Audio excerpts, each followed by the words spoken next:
Sa tuwing bibisita ako sa New Bilibid Prison, palagi akong pinagsasabihan na mag-ingat. Delikado raw kasi ang lugar na aking papasukan.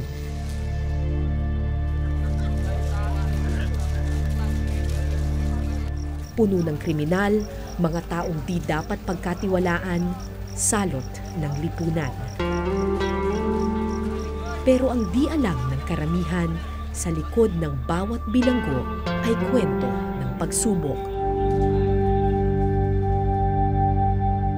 At sa loob ng pinakamadidilim na selda,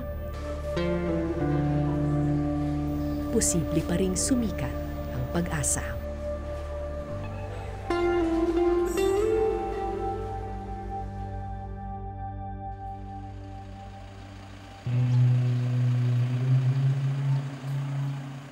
Sa medium security compound ng New Bilibid Prison, may isang preso na may kakaibang kwento. Nakatato sa kanyang braso ang kanyang pangalan. Hindi dahil nais niyang ipagmayabang ang kanyang pagkakakilanlan, kundi dahil ayaw niyang malimutan ang sariling pangalan. Pwede ko ba makita yung tattoo ninyo? Ano po ang nakasulat dito? Richard po, ma'am. Sino po ang nagsulat nito ng tattoo ninyo? Yung kakosak mo, ma'am. Pagkita ko pagsulat nila pero wala ko nabasa. Di pa marunong ko magpasabi mo. Bakit ka nagpatato ng pangalan mo? Eh, parang di ko na malimutan niya pangalan ko sa kosak ko. 3 taon nang nakakulong si Richard para sa kasong acts of lasciviousness. Hindi niya lubusang alam ang kanyang kasalanan ni hindi nga niya kilala ang kanyang abogado. Yan yung anak niya, di ba? Yan yung maliit na titik. Ito ay malaking titik ng ba. Ano maliit na titik ng ba? Ba. No read, no write ang bilanggo. Maski sarili niyang pangalan, hindi nga niya alam kung paano isulat. Sulat kayo kanina rito? Katunayan, pati sarili niyang kaarawan, hindi rin niya alam. Sabi ko, parang hindi ka naman 30 years old. Kailan ka kaya 30 years old? 10 years ago? Sabi niya, ay hindi ma'am, alam ko 30 years old ako eh. Sabi niya sa akin. Kailan ang birthday mo? Hindi niya alam. So nag-decide po ako na ang birthday niya is May 24. Kasi po, piyesta po ng patron dito sa amin. Kaya yun po ang pinabirthday ko sa kanya. So ikaw na lang nagbigay ng birthday? Yes ma'am, ako na lang nagbigay ng birthday niya. So ang edad niya ngayon ay nasa 41 day Pero niya. hindi natin sigurado kung totoo yun. Hindi ma'am. Kasi ultimo yung ano niya po, karpeta niya, records niya po, wala siyang birthday. Nang makilala ni Mary Jo si Richard, hinikayat niya itong pumasok sa Alternative Learning System ng Bureau of Corrections. Tapos, letter C. Isang programa kung saan tinuturuan ng mga preso na sumulat at magbasa. Mula nang sila ay makulong, nawala na po yung dignidad, nawala na po ang pagkatao. Hanggang sa dito, unti-unti natin itong binabalik. Marami din po kasi mga bilanggo na hindi naman po talaga dapat makulong pero nakukulong dahil unang-una walang pinag-aralan. Meron po pumirma lang, nakulong na. Merong mga dahil hindi marunong magbasa, magsulat, nakakagawa ng anumang krimen dahil wala po silang trabaho na mapasukan. Mabagal mang matuto, isa si Richard sa pinakamasipag. Kaya pagkatapos ng 2 taong pag-aaral, Letter R. R. Tapos, I. Tapos, C. Gusto ko po mag-aral, parang pabutihan ko mag-aral sa pamilya ko, sa dikanan ko, may pagbuga ko sa ila, sa mga kabataan ko. Para marunong na ako magsulat pangalan ko, para hindi na ako magsalik sa ilang magsulat pangalan ko po, ma'am. At hindi na kailangan tingnan ng tato. Ako, ma'am. E di pwede nang burahin ang tato. Alam mo na dito? Alagay ko sa isip po, ma'am. Nalagay mo na sa isip mo. Hindi na nasa balat. Hindi po, ma'am. Sugan mo ang number 5.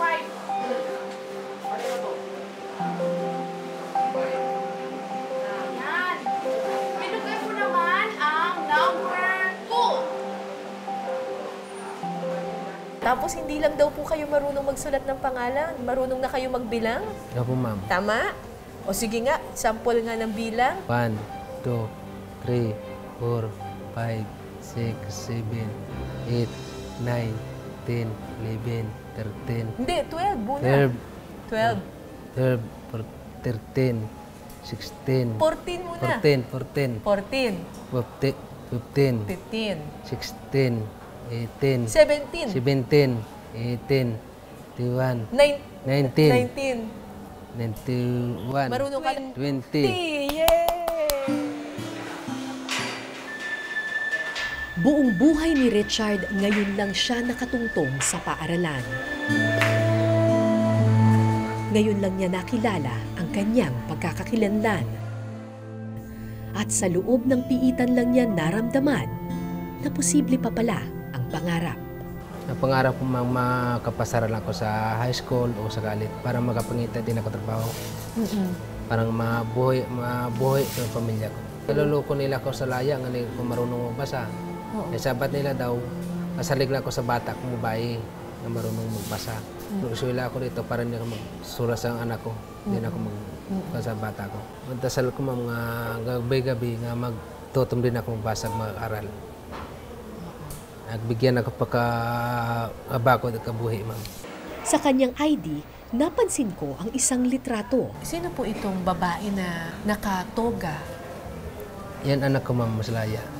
Anak niyo ito o anak niyo? Anak ko sa babae po. Presyon ko sa mga tsindiyon ko nga bilang dito sa isip ko. Basta naman maka-graduate din ako sa high school o sa college. Sinong nagsabi? Sabat ang anak ko po, ma'am.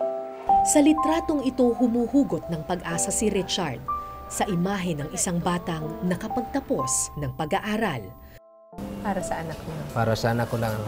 Eh, sabi ang nanay ko, yung tatay ko, magsikap ka para lang gila sa anak mo. Eh, anak mo marunong magbasa, marunong magsulat pangalan niya, ikaw na lang hindi. Magsikap ka na lang. Ang sabi ang tatay.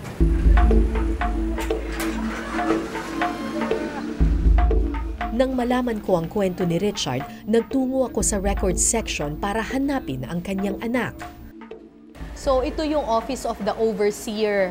Sila yung may hawak ng lahat ng records ng mga preso at alam nila kung ano yung sentensya, kailan lalaya, pati kung may mga dumalaw ba sa kanila. May record po yan, no? Titingnan po natin. Pero di ba naparoon na siya? Dati. Nakulong si Richard noong 2014. 3 taon na siya sa bilibid, pero mula noon, wala raw ni isang dumalaw sa kanya. Kailan last na binalaw siya? Wala. Eh ano ito? September 12, 2014? Nung dumating siya, nangin ako.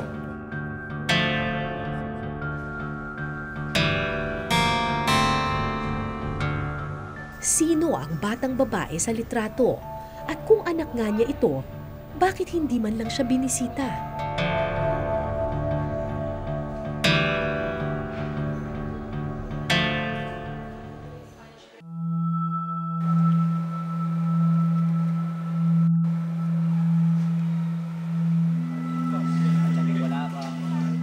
Sa loob ng 3 taon, wala ni isang bumisita kay Richard sa kulungan.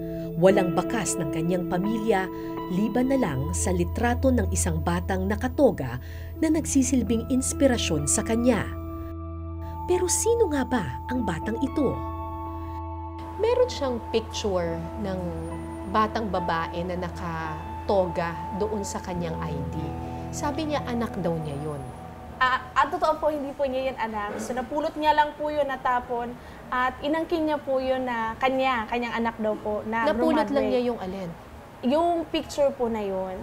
Napulot lang niya yung picture tapos sinabi niyang anak na niya. Yes po. Bakit kaya? Siguro po, gusto niya siguro magkaroon siya ng anak na nakikita niya nakapagtapos naman kahit papano. Kasi tingin niya siguro sa sarili niya, ako hindi ako nakapagtapos. Sana may anak ako na nakapagtapos.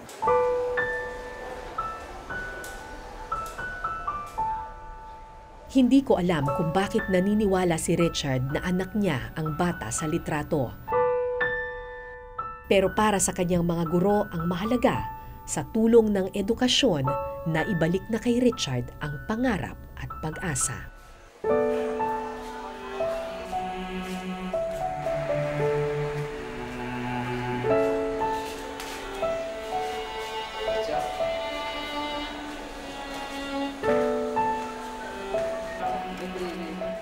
Si Richard ay isa lamang sa daan-daang estudyante ng Alternative Learning System sa loob ng Bilibid. Dito, may basic literacy program o katumbas ng preschool, may elementary, high school at pati kolehiyo. Ano sunod sa E? J. O anong letter nga naisip sa J? Halimbawa sa Minerso, ang malata na hayop. Zebra. Ano? Isa si Antonio sa mga produkto ng eskwelahan sa loob ng New Bilibid Prison. Life imprisonment ang sentensya kay Antonio. Pero imbis na mabulok sa piitan, pinili niyang gamitin ang natitirang mga taon sa pagsisilbi sa kulungan. Pinatawad nga ako ng Diyos. Sabi ko, Lord, bigyan mo ko ng revelation. Nga paano ko, yung binigay mo sa akin, paano ko ma-share. That's why nagpasigir ako nag-aral dito. Nag-volunteer talaga ako kasi sabi ko, makatulong talaga ako sa mga kapwa ko bilanggo. Anong English ng sa akin?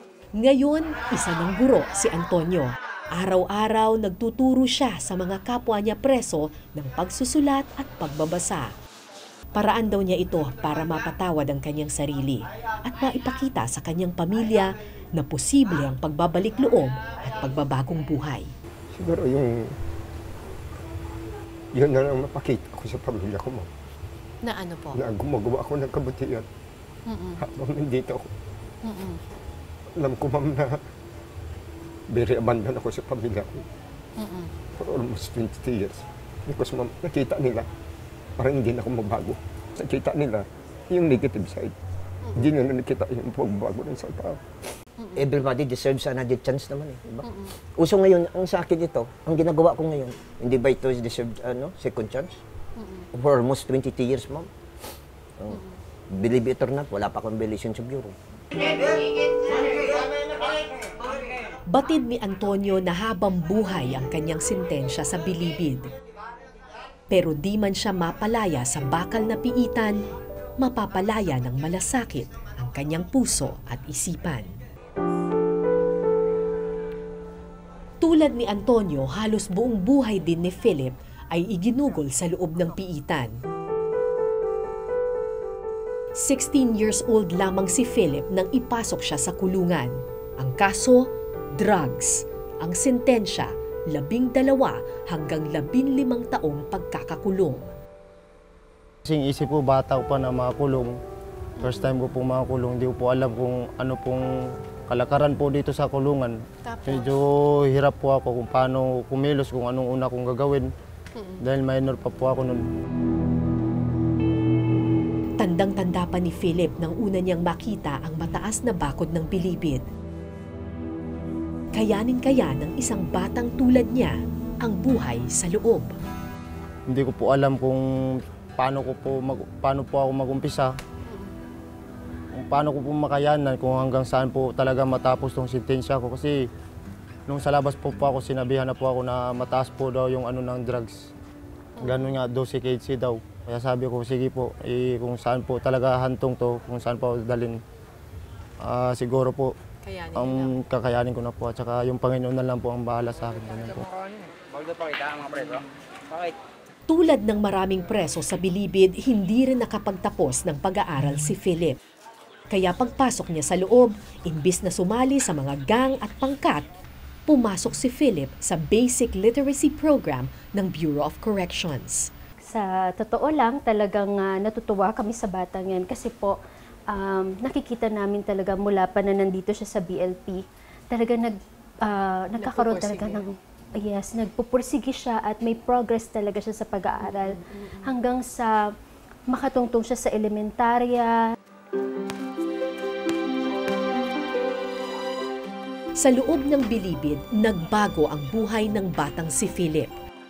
Nagkaroon siya ng mga bagong kaibigan. Natutong sumulat at magbasa at nakilalang muli ang pag-asa. Sabi po kasi sa kwento na mahirap dito, nakakatakot. Kaya nung ma'am, nagtagal po ako rito, sabi ko, ito lang palang bilibid. Nasa iyo pala kung ano talaga, sa buhay mo, kung ano talaga na mapaganda sa sarili mo.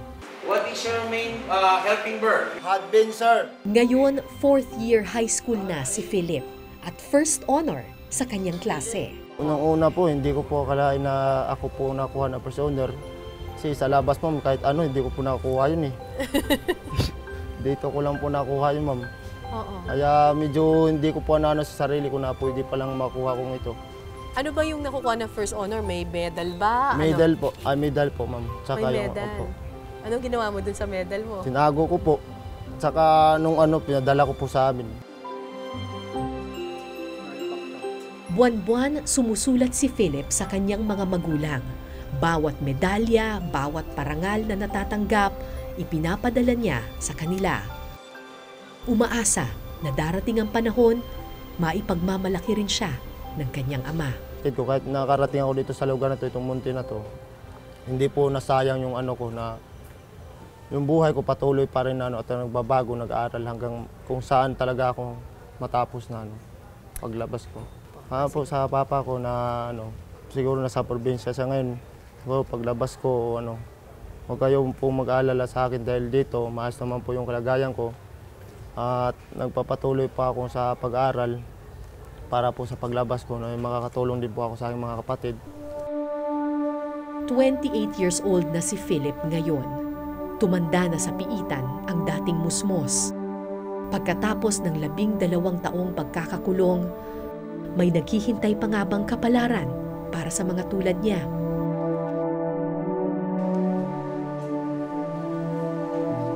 Hinanap ko ang records ni Philip sa Office of the Overseer.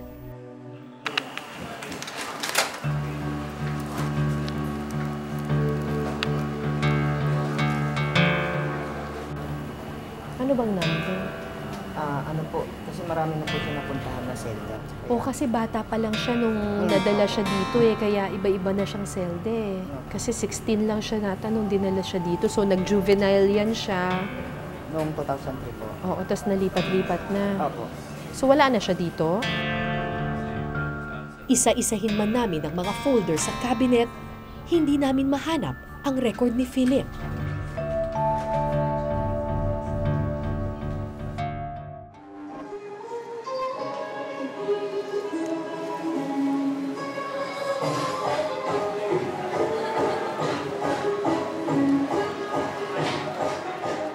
Tulad ng karaniwang paaralan, nagdiriwang din ng buwan ng wika ang alternative learning system sa loob ng Bilibid.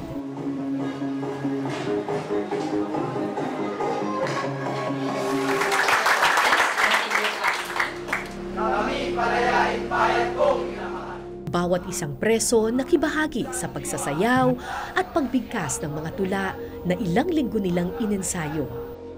At sa sandaling panahong iyon, nakalimutan nila ang pagiging bilanggo. Tuluyan silang napalaya ng edukasyon. Ang huling nagtanghal ay isang preso na bumigkas ng isang orihinal na tula. Natahimik ang lahat sa kanyang mga salita. Maulit-ulit sa isip, may pag-asa pa, may pag-asa pa, may pag-asa pa. Wala na, wala na, wala na.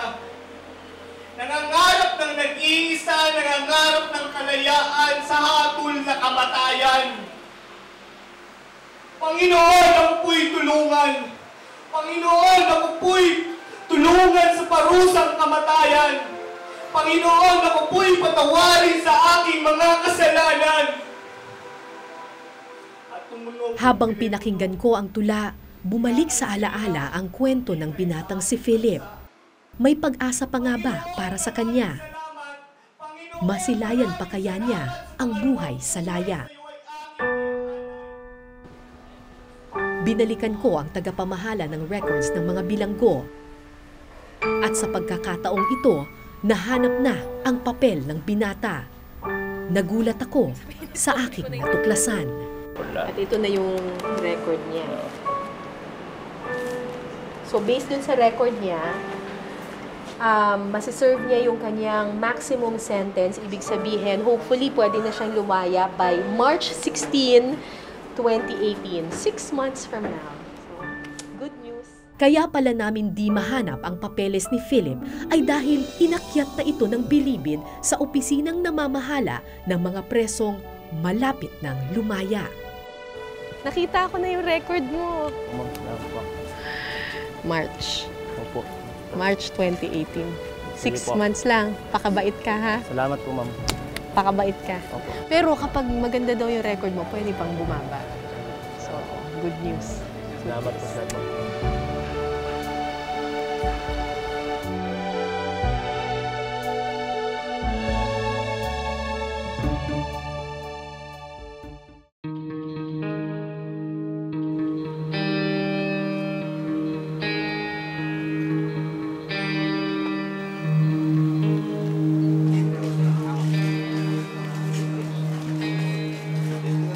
Sa panahon kung kailan salot ang tingin sa halos lahat ng sospek at kriminal,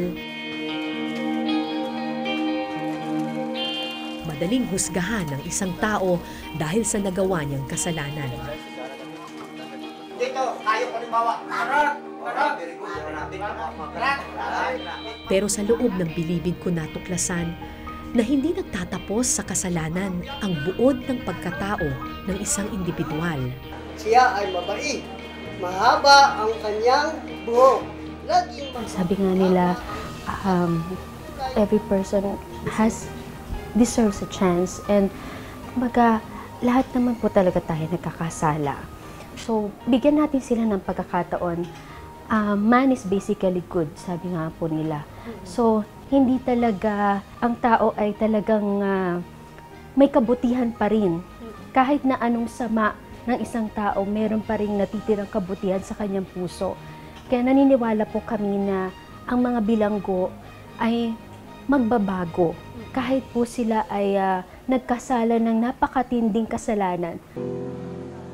Dahil sa likod ng bawat bilanggo ay kwento ng pagsubok at pagbabago.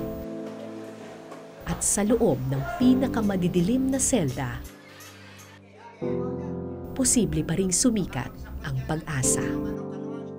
Kaya ako nandito sa inyong harapan para patunayan na ang Diyos ang tunay na kaligtasan at kalayaan.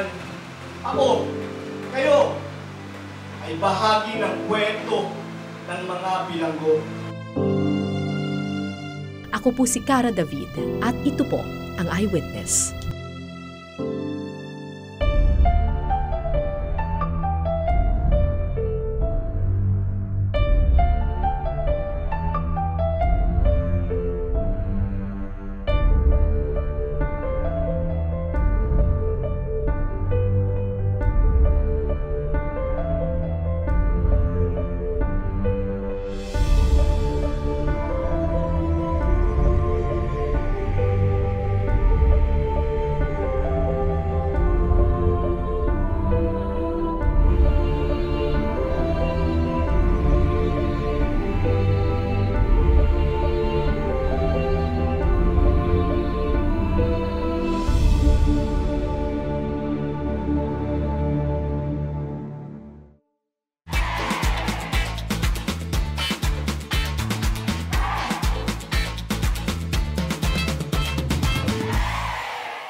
Maraming salamat sa pagtutok ninyo sa Eyewitness, mga kapuso. Anong masasabi ninyo sa dokumentaryong ito? I-comment nyo na yan. Tapos mag-subscribe na rin kayo sa GMA Public Affairs YouTube channel.